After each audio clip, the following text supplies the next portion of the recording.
Juan Bosch nació en la ciudad de La Vega el 30 de junio de 1909, hijo de la puertorriqueña de ascendencia española Ángela Gaviño Costales, cuyo padre era gallego, nacido en La Guardia, y de José Bosch Subirat, español de origen catalán, nacido en Tortosa. Vivió los primeros años de su infancia en una pequeña comunidad rural llamada Río Verde, donde comenzó sus estudios de primaria.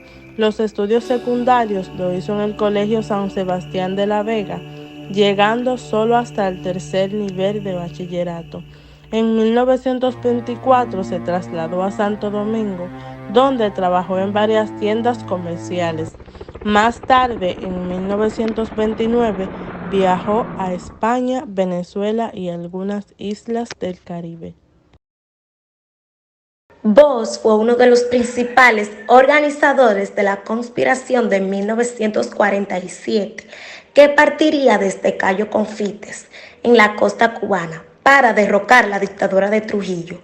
La expedición fracasó y Bosch tuvo que huir a Venezuela, donde continuó su campaña contra Trujillo.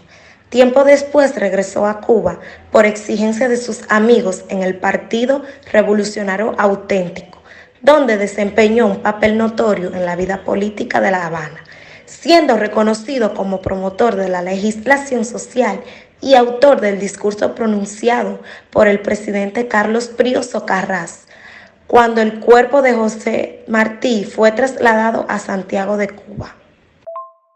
En 1947, en una visita a México, estuvo a punto de ser víctima de un atentado ordenado por Trujillo.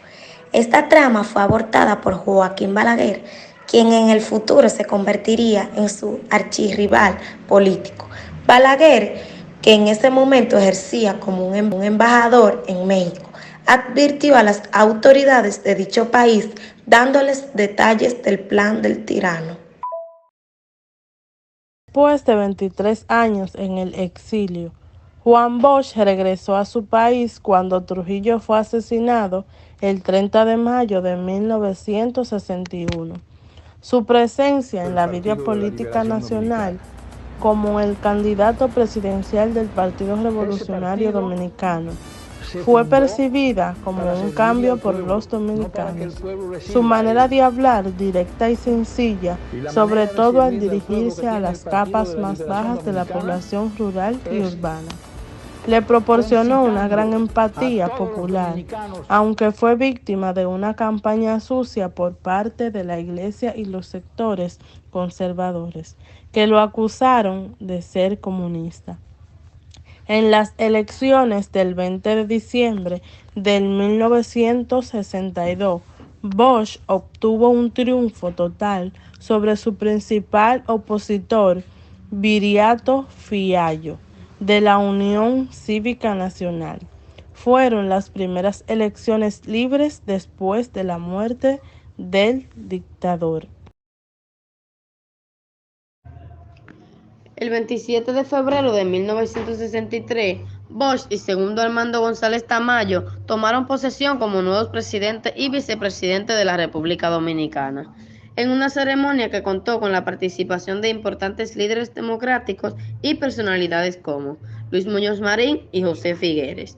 Bosch hizo inmediatamente una profunda restauración del país. El 6 de abril se promulgó una nueva constitución de carácter liberal que concedía derechos reconocidos por los dominicanos. Entre otras cosas, consignó los derechos laborales y la libertad sindical y se ocupó por sectores tradicionalmente excluidos como las mujeres embarazadas, los hijos ilegítimos, las personas sin hogar, la niñez, la familia, la juventud y los agricultores, entre otros. Bosch enfrentó sectores tradicionalmente poderosos. Su actitud contra el latifundio le acarreó la animadversión del sector terrateniente. La Iglesia Católica creyó que Bosch estaba tratando de secualizar el país. Los industriales realizaban de los beneficios que la nueva constitución otorgaba a la clase obrera.